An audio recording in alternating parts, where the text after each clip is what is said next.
Oke, assalamualaikum warahmatullahi wabarakatuh. Bismillahirrahmanirrahim. Alhamdulillahirabbil alamin. Allahumma shalli ala sayyidina Muhammadin al-Fatih lima ughliq wal khatim sabaq nasiril haqqi bil haqq wal hadi ila siratikal mustaqim wa ala alihi haqqa qadri wa miqdaril azim. Rabbi shrah li sadri wa yassir li amri wahlul 'uqdatam min lisani yafqahu qawli. Amin ya rabbal alamin. Alhamdulillah, pada kesempatan kali ini kita masih diberikan kesehatan, kekuatan, dan juga motivasi sehingga kemudian kita bisa melanjutkan kajian kita pada kesempatan kali ini. Yang kedua, sholawat serta salam marilah kita aturkan kepada junjungan Nabi Agung Muhammad SAW. Semoga kita semua termasuk umat beliau yang mendapatkan syafaatnya di yaumil qiyamah. Amin ya rabbal alamin. Sebelum kita melakukan kajian kita pada kesempatan kali ini, marilah kita awali kajian kita dengan bersama-sama membaca basmalah. Bismillahirrahmanirrahim. Pada kesempatan kali ini kita akan mengkaji tentang konseling perilaku ataupun disebut behaviorisme, seperti itu ya. Behavioristik itu merupakan orientasi teoritis yang kemudian didasarkan pada psikologi ilmiah yang mana harus berdasarkan pada studi tingkah laku yang kemudian teramati ataupun observable behavior Nah, para ahli behavioristik sendiri itu kemudian kurang memiliki perhatian terhadap struktur kepribadian internal seperti id, kemudian ego, dan juga super egonya Freud seperti itu. Karena memang struktur seperti ini menurut behavior itu tidak bisa kemudian diobservasi ataupun tidak bisa diamati. Makanya mereka tidak begitu memperhatikan kepribadian internal yang ada pada psikoanalisis Nah, orang-orang behavior itu kemudian lebih memperhatikan kecenderungan-kecenderungan ataupun respon-respon dari individu yang kemudian dapat diamati Mereka kemudian memandang bahwa kepribadian individu itu sebagai sebuah koleksi dari kecenderungan-kecenderungan respon-respon yang kemudian sekali lagi dapat diamati yang terkait dengan berbagai situasi rangsangan yang beragam. Jadi kepribadian manusia itu adalah semacam koleksi kecenderungan-kecenderungan respon itu dari situasi rangsangan ataupun stimulus-stimulus yang beragam Walau behaviorisme kurang memperhatikan struktur kepribadian, tapi mereka perhatian terhadap perkembangan kepribadian itu sendiri melalui proses belajar Tuh. Terus di dalam behaviorisme yang pertama kita akan belajar tentang pembiasaan klasikalnya Pavlov. Nah, pembiasaan klasikal ataupun classical conditioning ini merupakan suatu tipe belajar yang menekankan pada stimulus netral memerlukan kapasitas untuk merangsang respon yang secara orisinil terangsang oleh stimulus yang lain proses dinamikanya disebut sebagai responden conditioning Jadi stimulus netral yang mana stimulus netral tersebut kemudian nanti memunculkan yang namanya responnya juga secara orisinil Pavlov adalah ahli fisiologi Rusia yang kemudian mendapatkan penghargaan Nobel dalam penelitian tentang pencernaan Dia dalam risetnya itu dia meneliti tentang proses pencernaan anjing Jadi ketika anjing itu kemudian dilatih untuk kemudian mengeluarkan air liur untuk merespon sebuah bunyi bel. Jadi ketika bunyi bel itu bel itu dibunyikan maka nanti dia akan mengeluarkan air liur seperti itu Nah, Pavlov menyertakan bel dengan bubuk daging melalui proses ini bel mempunyai kemampuan menghasilkan respon keluarnya air liur Proses ini menunjukkan bahwa refleks itu dapat dipelajari. Jadi istilahnya keluarnya air liur itu sekali lagi karena adanya proses stimulus yaitu bunyi bel itu sendiri. Jadi perilaku manusia ya dalam terkait dengan counseling behavior ya tergantung dari respon, tergantung dari stimulus yang kemudian diberikan. Nah, konsep dasar dari pembiasaan klasikal ini ya dalam uji coba Pavlov ya keterkaitan bubuk daging dengan air liur merupakan hubungan yang alami ataupun natural yang tidak diciptakan melalui conditioning. Jadi wajar ya kalau kemudian seekor anjing itu tertarik dengan bubuk daging itu sendiri. Lah bubuk daging ini merupakan stimulus tak bersyarat ya ataupun unconditioning stimulus. Sementara keluarnya air liur ini merupakan respon tak bersyarat ataupun conditioning respons ya. Lah UCS merupakan stimulus yang membangkitkan UCR tanpa conditioning, sementara UCR ya ataupun unconditioning respon ya ini adalah reaksi yang tidak dipelajari terhadap conditioning stimulus ya ataupun tanpa conditioning. Jadi Bell ini adalah conditioning stimulus ya yang membangkitkan conditioning respon ya merupakan reaksi yang diberikan terhadap conditioning stimulus dengan conditioning itu sendiri. Jadi apa ya istilahnya bunyi bel itu sendiri sekali lagi ya bisa untuk kemudian memancing anjing itu untuk kemudian mengeluarkan ya air liur. Stimulus dari bel itu sendiri kemudian memunculkan respon ya yaitu keluarnya air liur dari anjing itu sendiri ya. Nah, classical conditioning ini berperan dalam kepribadian yaitu memberi kontribusi terhadap pembentukan respon-respon emosional seperti rasa takut, cemas dan juga fobia. Jadi manusia itu ketika diberikan stimulus tertentu maka mereka nanti akan keluar respon-respon emosionalnya ya. Kontribusi ini relatif kecil namun sangat penting dalam pembentukan reaksi-reaksi emosional yang maladaptif ya. Kemudian yang selanjutnya ada teori pengkondisian operan ya. Kalau tadi classical conditioning ya, yang kedua adalah pengkondisian operan. Kalau tadi Pavlov, sekarang adalah Skinner ya. B.F. Skinner ini lahir pada 1904 ya di Squeezena, Pennsylvania, dan meninggal tahun 1990. Dia adalah anak sulung dari dua bersaudara. Dalam hal ini Skinner mengatakan bahwa dia diajar oleh orang tuanya agar takut kepada Tuhan dan polisi serta bagaimana cara berpikir ya.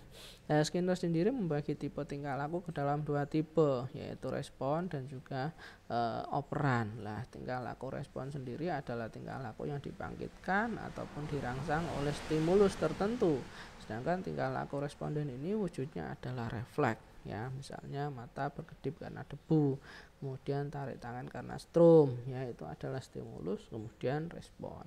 Nah, sedangkan tingkah laku operan sendiri adalah tingkah laku yang bersifat spontan tanpa kemudian stimulus yang kemudian mendorong langsung diikuti oleh penguat ataupun reinforcement ya. Jadi tanpa stimulus ya ini kita bisa spontan melakukan sesuatu ya asalkan ya itu diikuti oleh penguat ataupun reinforcement ya. Pengkondisian operan sendiri yaitu bentuk belajar yang menekankan respon ataupun tingkah laku yang sukarela dikontrol oleh konsekuensinya. Jadi manusia itu akan melakukan sesuatu kalau konsekuensinya itu adalah konsekuensi yang bagus ya. Tapi kalau kemudian konsekuensinya tidak bagus ya dia tidak akan dilakukan kembali ya. Dijelaskan Skinner melalui eksperimen terhadap tikus ya yang dikenal dengan Skinner box ya. Jadi tikus itu dimasukkan di dalam peti, kemudian tidak diberi makan, kemudian akhirnya dia itu bertingkah laku secara spontan ya. Wah, pokoknya secara acak melayu-melayu rono rene ngetan ngulon dan lain sebagainya ya. Itu istilahnya tingkah lakunya tidak dirangsang oleh stimulus karena memang dia lapar terus kemudian lari-lari ya. Terus kemudian setelah lama beraktivitas ya tikus tersebut kemudian mengungkit dan akhirnya makanan berjatuhan. Jadi dia itu menginjak ya, menginjak pengungkit. Setelah pengungkit itu diinjak, tiba-tiba banyak makanan yang berjatuhan ya. Lah setelah makanan pada berjatuhan ya, akhirnya tikus itu menekan terus pengungkitnya itu ya, agar supaya makanannya itu lebih berjatuhan lagi kan, seperti itu ya. Nah, pengungkit tersebut di bawah kontrol reinforcement, yaitu reinforcementnya adalah makanan. Jadi ketika kita melakukan sesuatu kok kemudian ada penguat ataupun reinforcement, maka kita akan melakukan sesuatu itu terus ya. Begitu juga dengan tikus, ketika menginjak pengungkit kok keluar makanan, maka pengungkit itu diinjak terus oleh tikus tersebut. Nah, kekuatan reinforcement Skinner ya, menurut Skinner penguatan atau reinforcement itu bisa terjadi dalam dua cara, yaitu bisa positif, bisa negatif ya. Nah, yang positif itu terjadi ketika respon diperkuat munculnya lebih sering ya, sebab diikuti oleh stimulus yang menyenangkan ya. Nah, reinforcement positif ini sama dengan reward ataupun penghargaan. Misalnya belajar untuk nilai bagus, anak suka melucu karena dapat apresiasi teman-temannya ya. Jadi tergantung ya, kita berperilaku itu tergantung pada reinforcement ya yang muncul, penguat yang muncul. Sementara penguat yang negatif itu terjadi ketika respon diperkuat sering dilakukan karena diikuti stimulus yang tidak menyenangkan. Pada umumnya orang cenderung menghindar dari situasi yang kaku, masalah pribadi yang sulit ya. Jadi kalau kita kemudian melakukan sesuatu kok yang kita dapat kok justru kesulitan, kemudian masalah, maka kita mencoba untuk menghindarinya. Biasanya seperti itu. Apabila menghindar terus dilakukan akan berpengaruh terhadap aspek kepribadian. Tapi kalau kemudian kita itu selalu menghindari masalah-masalah kita ya, maka itu akan mengganggu proses kepribadian kita ataupun proses kepribadian individu. Ekstinksi dan juga hukuman ya, menurut Skinner terjadinya ekstinksi ya dimulai ketika respon yang diperkuat itu mengakhiri dampak positif. Misalnya anak melucu tak dapat apresiasi, akhirnya dia berhenti melucu. Jadi ketika kemudian respon itu kok tidak berdampak positif, tidak mendapatkan penguatan positif, maka dia akan berhenti ya. Dan ketika ada orang melucu kok nggak dapat apresiasi ya, kok tidak diguyu ya, maka dia akan berhenti untuk melucu. Lah beberapa respon bisa diperlemah dengan hukuman ya, menurut Skinner hukuman ini terjadi ketika respon diperlemah menurut frekuensinya bahkan menghilang karena diikuti oleh stimulus yang tak menyenangkan ya. Respon hukuman mengarah pada hadirnya sesuatu yang tak menyenangkan sehingga respon diperlemah ataupun mengarah pada kondisi negatif. Jadi kalau seseorang melakukan sesuatu kok untuk hukuman, nanti otomatis responnya akan diperlemah. Misalnya contoh terlambat ya, ketika terlambat dapat hukuman ya, maka dia nanti lama-lama responnya akan diperlemah ataupun dia nanti tidak akan terlambat lagi karena dapat hukuman. Kemudian teknik konseling perilaku ya, ini ada beberapa teknik ya terkait dengan konseling perilaku ataupun behaviorisme. Yang pertama adalah teknik modifikasi perilaku ataupun BIMUD. BIMUD ini ada memadamkan perilaku yang tidak diinginkan dan menggantinya dengan perilaku yang diinginkan melalui penguatan. Jadi kalau kemudian kita ingin agar seseorang itu disiplin, agar seseorang itu berprestasi ya, maka kita bisa memberikan penguatan ataupun reinforcement ya, hanya hadiah, ujian dan lain sebagainya ya. Itu namanya modifikasi perilaku atau BIMUD. Kemudian yang kedua adalah pembanjiran atau flooding ya. Membanjiri konseli dengan situasi ataupun tingkah laku yang tidak dikehendaki ya. Misal konseli diminta bertahan sampai dia menyadari malapetaka yang dicemaskan tidak terjadi. Jadi dikasih pembanjiran. Contohnya misalnya seseorang yang takut gelap ya, dia kemudian ditaruh di kamar, kemudian listriknya dipadamkan, kan itu gelap ya, maka dia nanti kan cemas ya, dibanjiri dengan ketakutan, dengan tingkah laku yang tidak dikehendaki. Nah, ditunggu apakah sesuatu yang dicemaskan itu tidak terjadi atau bagaimana. Kalau kemudian dia sudah sadar, oh berarti tidak ada yang ditakutkan dari gelap ya, maka berarti sudah sembuh ya, sudah teratasi masalahnya ya. itu namanya pembanjiran. Jadi diberikan stimulus yang memang tidak dikehendaki, ya. Yang ketiga adalah terapi aversi, adalah terapi kontrol diri, dapat dilakukan individu sendiri. Pengaturan kondisi aversi diciptakan oleh terapis, ya. Jadi ketika muncul hal-hal yang negatif, ya, misalnya contoh ketika seseorang merokok misalnya, terus kemudian diberikan stimulus tentang bahaya rokok misalnya, lah itu nanti harapannya dia nanti muncul respon-respon, jadi menjauhi. Ataupun orang yang suka minum alkohol diberikan gambar-gambar, video-video, rangsangan-rangsangan, stimulus-stimulus tentang bahaya alkohol, ya nanti dia akan menjauhi alkohol itu sendiri. Itu namanya terapi aversi ataupun terapi kontrol diri. Kemudian yang selanjutnya adalah memberikan reward dan punishment secara selektif, ya, dengan memberikan hadiah untuk tingkah laku yang dikehendaki dan hukuman untuk tingkah laku yang tidak dikehendaki. Jadi kalau melakukan sesuatu yang positif diberikan reward, kalau negatif diberikan hukuman, ya itu namanya pemberian reward dan punishment. Kemudian yang selanjutnya latihan keterampilan sosial.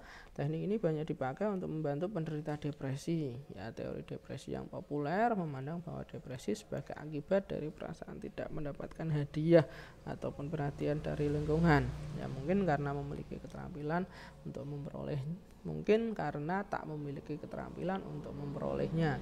Pada penderita diajarkan teknik berinteraksi sosial. Jadi orang-orang yang depresi, ya, ini kan mereka merasa bahwa mereka tidak mendapatkan hadiah ataupun perhatian dari lingkungannya karena memang mereka tidak mampu untuk mendapatkan itu, ya, karena mereka merasa tidak mampu. Maka kemudian diajari bagaimana agar supaya orang yang depresi ini bisa berinteraksi dengan lingkungan sosial dengan cara memberikan perhatian, ya, pada dirinya, kemudian diajak keterampilan sosial, ya, agar supaya dia sekali lagi bisa terampil untuk berinteraksi sosial. Terus kemudian yang selanjutnya adalah kartu berharga, ya. Teknik didasarkan pada prinsip pengkondisian operan didesain untuk mengubah tingkah laku konseli, misalnya dengan memberikan bintang pada tingkah laku yang dikehendaki dan mengambil bintang pada tingkah laku yang tak dikehendaki. Sampai bintang mencapai jumlah tertentu dapat ditukar dengan reinforcement atau hadiah yang disukai, ya. Kalau kalian biasanya anak-anak, ya, di PAUD, ya, itu ataupun di TK, ya, itu biasanya kan kalau mereka disiplin, bisa menjawab atau berprestasi, nanti mereka dapat bintang, ditempel tuh bintangnya tuh. Nanti kalau bintangnya sudah mencapai sekian, nanti mereka dapat reward. Atau juga misalnya kalau di Telkomsel itu ada daily check, ya. Jadi setiap hari itu kita harus check in, ya, di aplikasi itu, kemudian dapat bintang, ya. Kalau kemudian sudah dapat bintang sekian, nanti bisa ditukarkan dengan poin-poin tertentu ataupun reward-reward tertentu. Itu namanya adalah kartu berharga, ya. Tuh, jadi kita akan semangat, ya, akan semangat untuk melakukan sesuatu karena akan dapat bintang dan bisa ditukarkan dengan hadiah-hadiah tertentu. Oke, itu saja yang bisa saya sampaikan terkait dengan teori perilaku, ya. Terima kasih atas segala perhatian, mohon maaf atas segala kekurangan. Semoga sehat selalu, sukses selalu, dan bahagia selalu. Dari saya cukup sekian. Assalamualaikum warahmatullahi wabarakatuh.